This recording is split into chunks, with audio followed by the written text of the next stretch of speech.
ننذر أهل الكمال ذيول المجوس حذري حذري من الكوف ننذر أهل الكمال ذيول المجوس حذري حذري فما عاد يلقي مع رافضي بغير المنادق أي حوار فما عاد يلقي مع رافضي بغير المنادق أي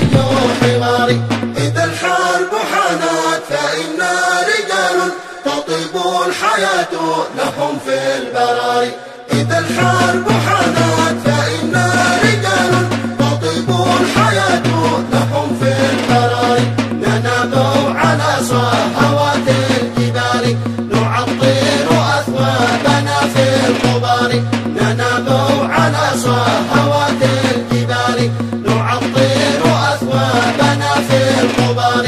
من الكوف ننذر أهل الكمال ذيول المجوس حذري حذري فما عاد يلقي مع رافضي بغير المنادق أي حوار عن الشعب يخفون سوء النوايا لكي يشعلوا نارهم في الديار ولكنهم